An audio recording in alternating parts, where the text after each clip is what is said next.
So let's get started. There's no sense in delaying. You know, I was leading Morning Ascent this morning, and I gave a laundry list, if any of you happen to be on it, those of you in California, of all the things that are going on in the world that we can focus on, like rising interest rates, rising inflation, political upheaval, seeing what's going on with the whole issue with the Supreme Court, political uncertainty, war in Ukraine. I mean, the list goes on and on. We could, if we really wanted to, we could create a list that probably has 100 things that we could focus on. And then not to mention all the things that you have going on in your personal life, whether it's health or relationships or what's going on in your business or with your money, your finances, all sorts of things, gang, that we could focus on that could preoccupy us and maybe in fact do. All I know is that there's enough going on out there in terms of negativity that competes for our attention that it can become overwhelming to the point that, quite frankly, it grinds us to a halt. And we think that, well, with all of those things going on, how is it even possible to be successful in real estate? How is it possible to achieve the things in life that I want when it seems to me like you're looking around, the world is falling apart? Well, first of all, the world's not falling apart. And really, ultimately, the key is being careful about what it is that you focus on. And I guess more broadly speaking, who you focus on or what sources of information you go to feed your brain. Because again, here's what I know, that the thoughts that we allow into our brain ultimately dictate the output. So input dictates output. What you put in dictates what comes out. If we were all farmers and we planted weed seeds, and I mean the legal stuff, I'm not talking about, the illegal stuff. I'm talking about like legitimate weeds that you don't want growing in your garden, gang. If you plant those, that's what you're going to get, right? If you want corn, but instead you plant, say, watermelon, well, you're going to get watermelon no matter how much you want corn. What you put into your brain or what you put into, metaphorically, your garden, that's what you're going to get. And, my first few years in the business, real estate business, I didn't understand that. I paid attention to what was going on in the market, what was going on with the economy, what other agents were saying. And unfortunately, what most other agents were saying was not productive. It tended to be pessimistic, particularly when things were challenging in the marketplace. I remember when I got into the business, the whole thing with the savings and loan collapse and the Resolution Trust Corporation, RTC, if any of you are old enough to remember any of that, and Bill Seidman on the news talking about the collapse of real estate and the collapse of the savings and loans and the impact that was having and how the sky was falling. And that's what agents were talking about and how difficult the market was, and the recession, the recession that started in California and eventually moved to Utah, and blah, blah, blah, blah, blah, blah, blah, all of those things. And gang, after several years of that and not getting ultimately the results that I wanted, the thing that I discovered that was most important was being very careful, very mindful. And I use that word carefully, mindful. Being conscious of the sources that I relied on to get my information, making certain that the information, the messages that were being shared were actually productive, that they weren't counterproductive, but they were productive, that they were in alignment with the things that I said that I wanted. See, so many people think that, well, if I want certain things, well, then everything has to be in alignment, that, the economy has to cooperate, the market has to cooperate, and other things that I don't have control over have to cooperate, like interest rates. They can't go up, and inventories, they can't go down. It's like, if inventories go down and interest rates go up, then I certainly can't achieve success in real estate. I can't be a high producer. I can't be a top producer. I can't earn hundreds of thousands of dollars in a year on an annual basis, repetitively, year after year after year. And of course, the answer to that is, well, why not? Of course you can. But the key is making certain you pay attention to the input. See, like any operating system, your brain functions based upon the input. And, like your phone or your computer, when it gets a virus, it's going to grind to a halt, it's going to freeze up, and you're going to have to take it into the Geek Squad or take it into the Apple store or into an Android store and say, my operating system's got a bug. Can you guys reset this? Can you repair my phone? And of course they do that. And you don't have to replace the phone. All they have to do is get the bugs out of the system. Well, gang, we all have bugs that are in the system, whether they get there inadvertently or they get there, unfortunately, consciously, because we're focused on the wrong things and letting the wrong things in. So what's my point? What's my message? Well, my message is make sure you're paying attention to the right sources of information. Of course, being on this coaching call is great. The challenge with that is that it happens once a week for a half an hour. Of course, you can participate in Morning Ascent, which is great. And that happens once a day if you're actually doing that. But it reminds me of what Zig Ziglar said many years ago. As much as we tend to be in our cars as real estate sales professionals, whether we're commuting to and from the office or we're headed to appointments, that we spend a ton of time in our cars. And he talked about Automobile University. He talked about that literally, if you were to, while in your car, listen to positive messages that were designed to help you grow mentally, physically, emotionally, intellectually, spiritually, all of those things, that over the course of, a couple of years, 2, 3, 4 years, you could literally earn yourself a PhD.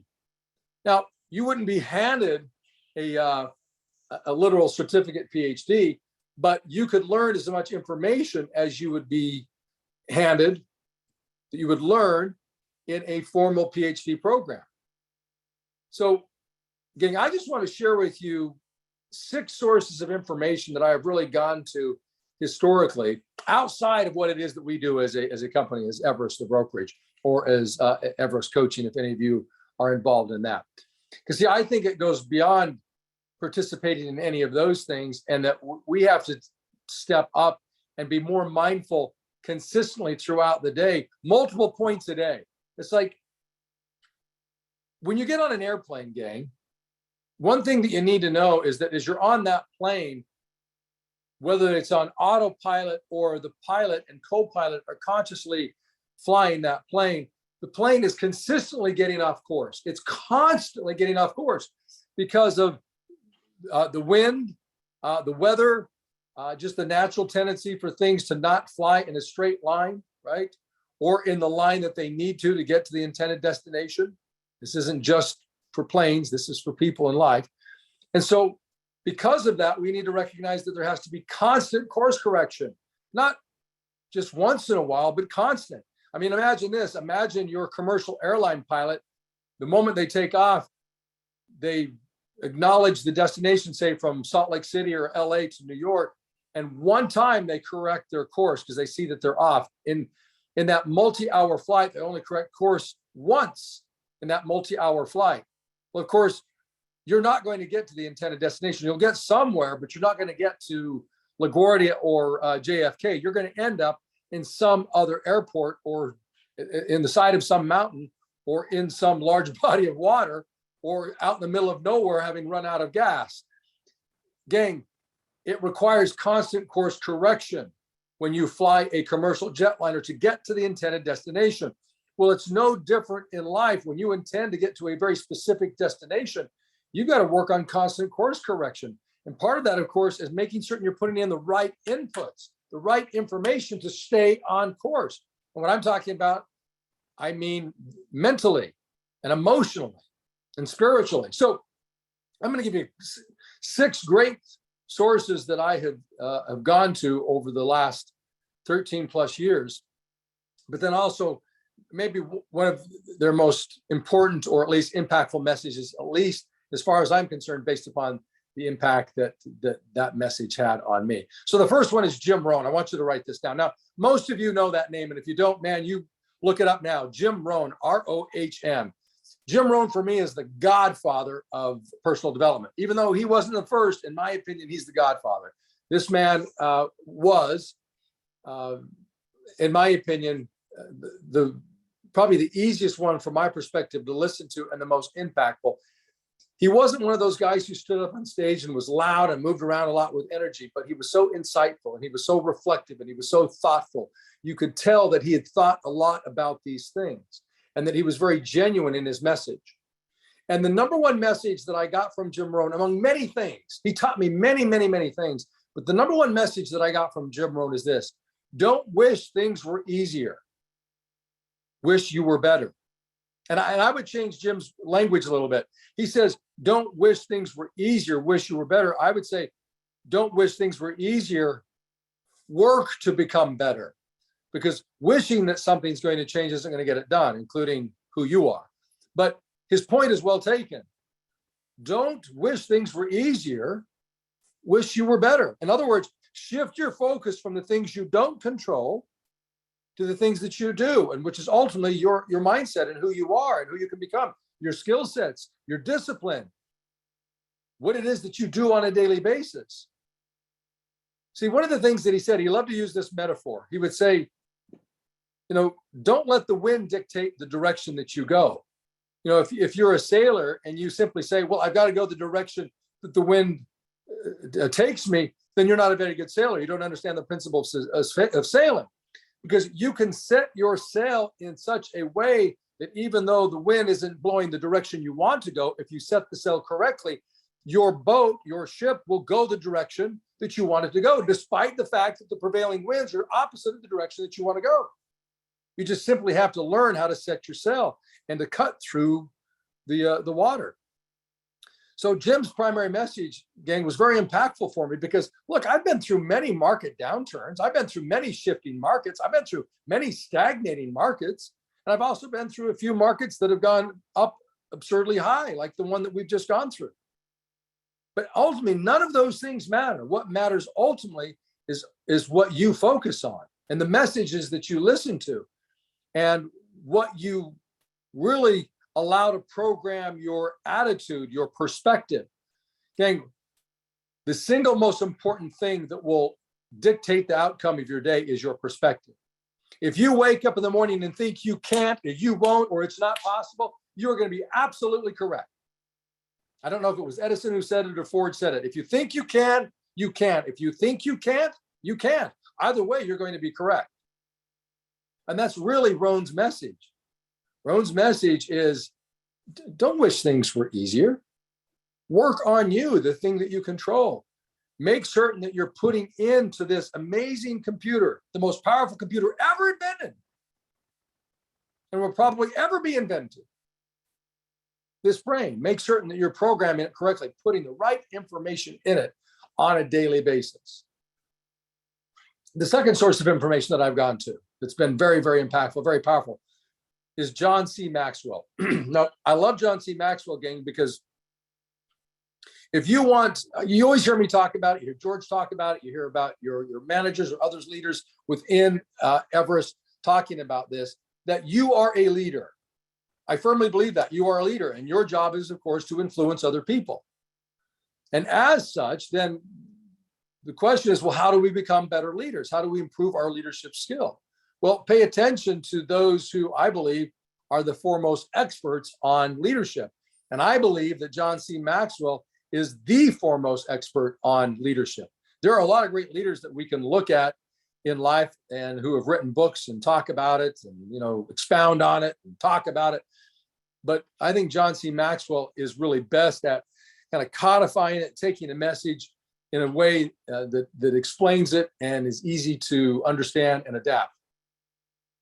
And his message is basically this: it doesn't matter who you are, gang, whether you're a mother or father, grandfather, grandmother, a neighbor, a church member, a real estate agent, doesn't matter. You are a leader.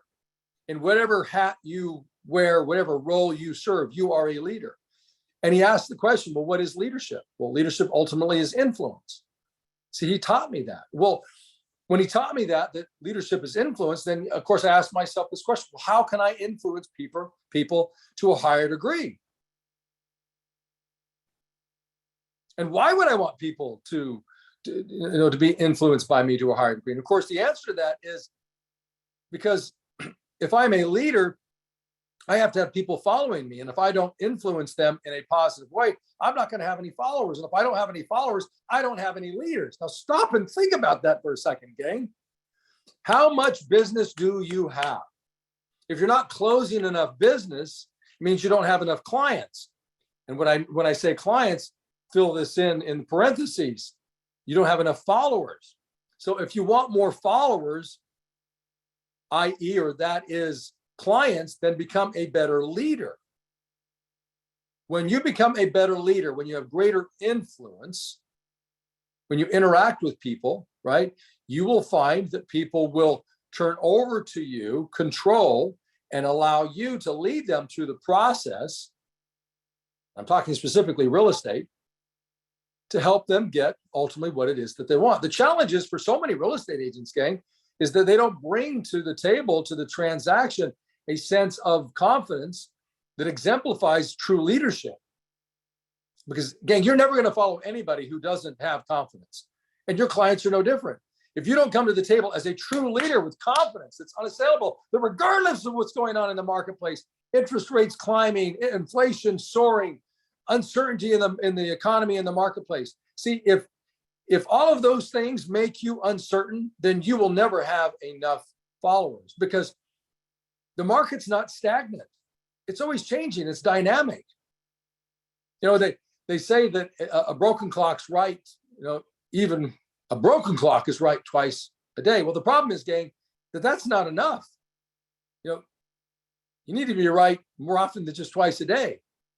So we've got to make certain that we're paying attention to this, right? That we're offering our confidence, our ability to lead people through the uncertainty that they experience. Because look, they're going through all that uncertainty as well in terms of what's going on with the economy and politics and, you know, war and all of those things, plus their own personal challenges, just like you. Again, you're the one coming to them in this marketplace saying, I want to charge you 6-7%. You're asking a lot of money. And if you don't bring to the table a great deal of value, translate that, great deal of value, meaning a great deal of certainty, you're not going to have enough followers, meaning you're not going to have enough clients, which means you're not going to close enough sides, which means you're not going to make enough money. So just recognize that you're a leader.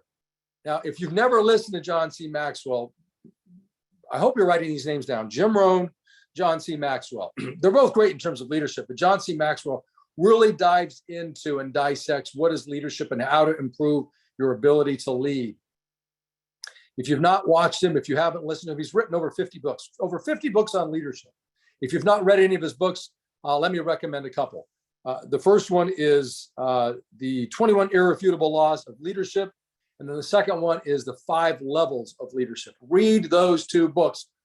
That's a great start for over the 50 books that he has written. If you'll start with those 2, they're really foundational. And then from there, you can build and read his other books.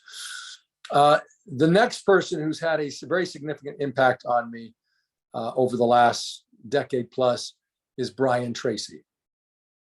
Brian Tracy. Brian's primary message was this, and I got this out of one of the best self-help books that I've ever read. The book is Eat That Frog. And gang, if you haven't read that book, write that title down and go out and get the book today. Eat That Frog. It's a book that basically talks about this concept. Most people talk about time management, and you got to manage your time more. And John C. Maxwell talks about this. You know, people, say they got to manage their time. Well, the challenge is you can't manage your time. Time passes regardless of what you do. And it passes at the rate that time passes. You don't get to speed up time and you don't get to slow down time. So gang, this idea of time management is a fallacy. And what Brian Tracy talks about is stop worrying about managing time. That's the wrong focus. Start managing your events. It's not time management, it's event management. And this book, Eat That Frog, talks about that. He uses the metaphor of the tadpoles, the frogs, and the toads. He says, see, most people, when they take a look at their day, they have a goal. They want to achieve a certain outcome, whether it's on a daily basis or weekly or monthly or annual or, a lifetime. They have a goal. And he says that most human beings have a tendency of choosing to focus on the tadpoles first. And what does that mean? Well, the tadpoles are the simple, easy things, the things that are easiest to do, the things that we're most likely to want to do. He says that most people, the average people, will spend their time doing that, and they'll fill up on all sorts of tadpoles. And by the end of the day or the end of the week or the end of the month or the end of the year, they have eaten so many tadpoles, well, they don't have any room for, or they don't have a stomach for the frogs or the toads. Well, what are the frogs or the toads? Well, the frogs or the toads are the high impact activities. So again, there are urgent activities. You get calls all the time from people. We got this problem, we got to resolve it, right? And then there are the impactful activities like prospecting, like presenting to people. See, and you get to decide on a daily basis whether you're going to attend to the urgent things, quote unquote, urgent things, the things that just got to be done now, versus those impactful things that have done consistently over time lead to the outcomes that you ultimately want. See, again, what I've learned over being in the business, well, for 30 years, is that if I spend my time on the urgent things, I'll never accomplish ultimately any of my goals. It's only in focusing on the important or impactful things that allow me to achieve my goals. So one of the things I would challenge you to do is take a look at your daily schedule and take a look at what it is you're trying to accomplish on a weekly basis, a quarterly basis, a yearly basis. How many sites do you want to close? How many appointments do you want to set? And ask yourself this question: what are the toads and the frogs that I should be focused on? The things that I'm most likely to not want to do, but I know that if I do them, that those are the most impactful. And we all know what that is. I mean, it's like, well, I got to get to my email, or I got to respond to these texts, or I got to check my voicemail, versus, no, I got to set those things aside and I got to make some calls. I got to generate some leads. I got to follow up with my SOI and follow up with the leads that I generated previously. In other words, in most cases, doing the things that we don't want to do and doing those things consistently, focusing on the toads and the frogs and filling up on those. And if we never get to the tadpoles, that's okay, because your dreams are not built on tadpoles. They're built on frogs and toads. Remember, prioritize, identify what's the most impactful activity that you engage in, and do that. And if you will, over time, what you're going to do is you're going to become a person of success, not the average person, not the average agent. The average agent closes between 2 and 3 transactions a year because they ultimately don't prioritize. What they do is they focus on the things that make them feel like and to justify that they've actually done their job. Well, I did all of these things. I mean, those emails and the voicemails and the got minutes, all of those things. I responded. I offered great customer service. I answered every one of my clients' calls today, despite the fact that 80 to 90% of those calls didn't have anything to do with selling more real estate. And as a result, they end up with a business that reflects ultimately that they don't have a job because they get paid next to nothing. I mean, the crazy thing is that most real estate agents on a daily basis over time fire themselves. They just don't know it. It just happens incrementally. And one day they wake up and they don't have a job because they're not making any money. And it has everything to do with prioritization, gang. The fourth thing is the fourth person or source is this. It's Zig Ziglar. Zig is probably my favorite one to listen to, gang. And if you know anything about personal development, you listen to personal development gurus, you got to know Zig Ziglar. There isn't a presenter who presented with more energy and enthusiasm than did Zig Ziglar. The thing that that really resonated with me and that I think is kind of Zig Ziglar's signature message is this: be a meaningful specific and not a wandering generality. Be a meaningful specific and not a wandering generality. His point was this. He said most people just wander from day to day without any specific goal in mind, just simply looking to survive. And that's what the average person does. And gang, there's nothing wrong with surviving. I mean, we all got to survive. The problem is we weren't put on this planet just to survive. We were put on this planet to move from survival to thriving. to not only create a great life for ourselves, but also to go out and have a great impact on the lives of others so that they could, of course, as well live a great life, an impactful life. Well, what's his point? Be a meaningful specific and not a wandering generality. Well, it reminds me of what my grandpa always used to say to me, gang. He would say to me, John, do not be a mile wide and an inch deep. And I didn't understand what he meant. It took me several years to figure it out. And as an adult, it dawned on me. I knew what he meant. I finally get it. His point was this. When he grew up in Wyoming, there's a lot of oil exploration. And unlike what you saw on the Clampetts, Beverly Hillbillies, when Jed Clamp was out there, shooting, I don't know, possums or whatever he's looking for the next dinner, he raises his shotgun, fires into the swamp, and hits the ground, and up starts gurgling, what they call it, Texas tea, black gold, oil, right? Gang, that's not the way oil is found. It's never been found that way. Nobody shot the ground and oil started bursting out of the ground. The way oil is found, and my grandpa's point was this, that those who go out and explore for oil, when they find oil, they have to drill down deep, deep, deep under the earth, a mile or 2 miles. And what they used to do is make fun of what they called wildcatters, or those who would go out and try to look for oil. Those who never found it, they would say, oh, they're a mile wide and an inch deep. In other words, they would cover large tracts of land looking just wide. Look, acres and acres and acres trying to find the oil, but they never went down deep enough. And had they just drilled down deeper, they would have found the oil, that it was there all along. But the problem is they never drilled deep enough. John, don't be a mile wide and an inch deep. Well, that's what Zig Ziglar said. He said, don't be a wandering generality, be a meaningful specific.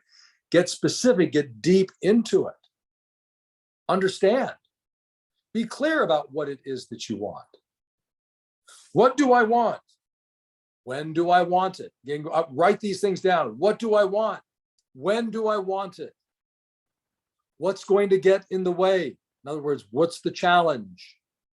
What's going to prevent me from getting that thing? What's the solution to that challenge? Okay, now that I know what I want, when I want it, what the challenge is or challenges are, or what the solution or solutions are, then I'm going to put together a plan. Not a one-year plan, not a quarterly plan, a daily plan that then allows me to build a quarterly plan, that then allows me to build an annual plan. What do I need to do incrementally? Be specific. What do I need to do daily to achieve the success that I want? Because every pathway, gang, every wall is built one brick at a time, one piece at a time. What are those small incremental things that I have to do on a daily basis? Be specific. Don't be general. Know what it is specifically what you want, when you want it, and what you need to do on a daily basis in order to achieve that. It was so powerful when Zig introduced that to me. He said, look, he never said this. I met him once. I had the opportunity to shake his hand. I'm so grateful that I had that opportunity. But I can hear Zig just say this to me, John, what's your goal? And what are the things specifically that you need to do to achieve that? Be a meaningful specific, not a wandering generality. Don't do what most people do and just wander through life hoping to get by, hoping to survive. No, get really specific about what it is that you want and what it's going to take to make that happen, and put together a plan.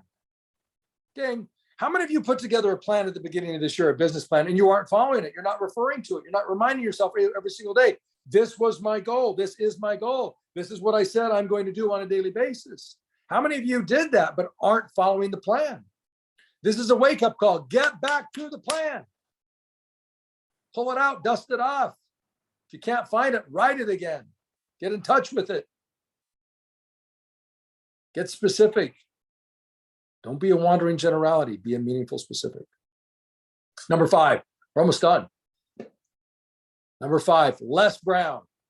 I think Les Brown ties for the most energy and enthusiasm with Zig Ziglar. If you've never watched Les Brown, he talks like he's a preacher. I don't know that he ever preached, but man, he could have. He could have started a church and probably could have made more money doing that than he did or does, because he's actually still speaking in his late 70s. It's a phenomenal story. This is a man who was born on the floor of an abandoned building along with his twin brother, and they were abandoned, and they were found and ultimately adopted by their stepmom, Miss Mamie Brown. And he tells a great story, man. If you haven't listened to his story, it's a phenomenal story. You need to listen to it. But the message from Les Brown that resounds with me, I can hear him say it. Two things. The first thing is this: you got to be hungry. He talks about just simply being hungry. He said most people are just simply satisfied by just surviving, just getting through the day, just having just enough. And his point is that if you want a successful life, a truly successful life, if you want to live a life of riches, not just monetarily, but otherwise, that you got to be hungry. You got to desire it. You got to want it. It's not enough to say that you want it. You have to exemplify it in your action. You got to be hungry. And he tells a great story about when he was a very young man and he went in to get a job at a radio station. And he showed up the first day and the guy said, "We don't have any jobs." He said, "You sure you don't have any jobs?" He said, "No. Do you have any experience?" "No, I don't have any experience." "Yeah, we don't have any jobs." Well, he went back and he told his mentor, and his mentor said, go back tomorrow and ask them again if they have a job." "Well, I just asked them. They said they don't." The mentor said, "I don't care. Go back tomorrow and ask them if they have a job, because a lot can change in 24 hours. So he shows up again and he says, "Yeah, I'm Les Brown. I'm just checking in to see if you have any jobs." "Weren't you the kid who came in here yesterday?" "Yes, sir, I am." "Well, I told you yesterday we don't have any jobs." "Well, I didn't know if maybe something changed." "We don't have any jobs. Sorry, kid, we don't have any jobs." He goes back. Mentor says, "Go back the next day." "Are you kidding me? Go back the next day." "Yes, go back to the next day." Shows up again. "Do you have any jobs?" "I already told you we don't have any jobs." I think he showed up a fourth time. And the fourth time he showed up, the guy looks at him after Les asked the question, "Do you have any jobs?" The guy looks at him and said, "Go get me some coffee." And they hired him. They hired this kid to work in the radio station. And then one day he had an opportunity. One of the DJs showed up drunk and was inebriated and couldn't operate the controls. And the station manager wanted the DJ off the air. So it was Les's job to go in there and take over. And of course, Les had never done this in real life, where it was in a studio and had control of the board. But this was his opportunity. And because he was hungry, because he wanted this and he fought for it, in his mind, he had practiced this. He had practiced his script and his message and what he was going to say to people on the air. So when he showed up and he actually had the opportunity to do this in real life, man, he was ready, because he was hungry. He desired it. He wanted it. And despite the rejection, despite being told many times, and despite the fact that it was his job really just to be an admin and to get coffee for people and to be a gopher, to go pick people up at the airport and bring them to the studio to be on the radio station, he was hungry. He was focused.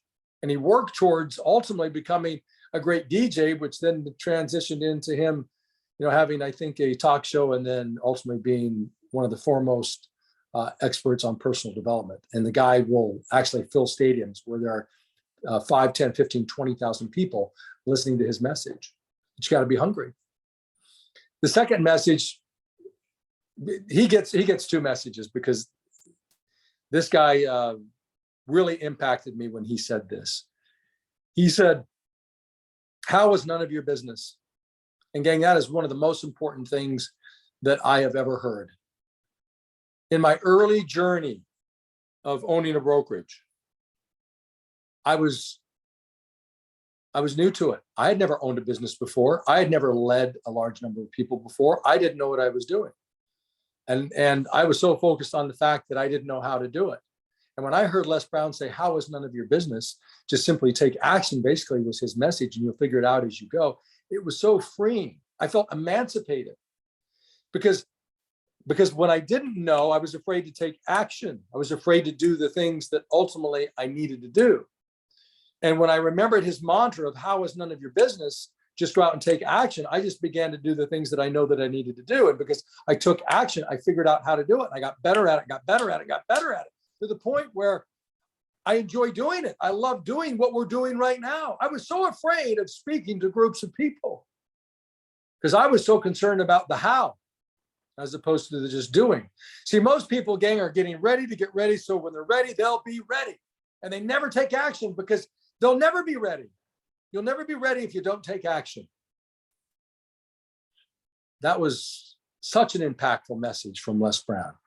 How is none of your business. And then finally, and one of the most impactful, Earl Nightingale. Now, they consider really Earl Nightingale to be the father of modern personal development. And the message that I take consistently from Earl, because I listen to him multiple times a week, one of my favorite people to listen to, is we become what we think about. We become what we think about. Gang, the average person has 60,000 thoughts on a daily basis, 60,000, which is incredible when you think about that. You can't count to 60,000 in a day, and yet your brain has 60,000 thoughts every single day. And the vast majority of those, I don't know what percentage, like 99% of those thoughts are subconscious. They occur back here, not here. Well, the challenge with that is just because they're subconscious doesn't mean you're not thinking about it. Your brain's thinking about it. And your brain turns on those subconscious things. And see, when Earl Nightingale said that, we become what we think about. And I thought about the fact that we have 60,000 thoughts on a daily basis, then it raises the question. It's like, well, what am I doing to control those thoughts? See, most people think that they can. Here's the thing, okay? Of those 60,000 thoughts, the vast majority of those thoughts are secondary and tertiary thoughts, meaning they're the second, third, fourth, fifth, sixth thought. They're not the primary thought. See, we don't get to control ultimately our first thought, but what we do get to control is the second, third, fourth, fifth, sixth. So my question for you is, what are you doing on a daily basis to control your thoughts? What are you focused on intentionally? See, most people don't focus intentionally. They let information, they let data, they let events flash before their eyes and let those things control them versus by design intentionally selecting what they're going to put into their brain and what they're going to focus on. Just remember this, where your energy flows, right? That's ultimately what you're going to get. Where your mind goes, your energy flows, meaning the actions that you take and therefore the outcomes that you get. Stated alternatively, it's like a math equation. Your thoughts lead to your emotions lead to your actions lead to your results. So if you want better results, then change your thoughts. In other words, change what it is that you focus on. We become what we think about. You want to become more? You want to become rich? Monetarily rich? You want to become rich spiritually? You want to become rich emotionally? Then be careful about what it is that you focus on. In other words, what you think about, because what you think about, you become. Now, look, whether it's Jim Rohn, John C. Maxwell, Brian Tracy, Zig Ziglar, Les Brown, Earl Nightingale, and the list goes on and on. Gang, ultimate my message is this. Mindset is a skill set, and what is going on up here dictates ultimately the outcomes that you experience. It has nothing to do with external forces that you don't have control over. It has everything to do with the things you have control over, because here's the truth. There are agents in this company who are having their best year ever. There are agents last year who had their best year ever. My question for you is, will you have your best year ever this year, despite what's going on in the world? Despite what's going on with the economy, with politics, with war, and all of those things, are you going to have your best year? Because you can, if you'll just simply pay attention to putting in the right input so you get the right output. Hopefully this has been an impactful message. Gang, I know you know all of this. Learning is not necessarily getting new information. It's remembering what you already know and then applying it. So I hope I've at least gotten you to a point where you have raised these things to a conscious level and you begin to take action more mindfully and by design to get ultimately the things that you want, because I know you're capable of doing it. All right. Well, I've enjoyed this conversation. Hope you have as well. And we will see those of you in Utah, go to the summit. You won't see me there, but those of you in California, of course, come to the summit this Thursday. You will see me there. Have a great day.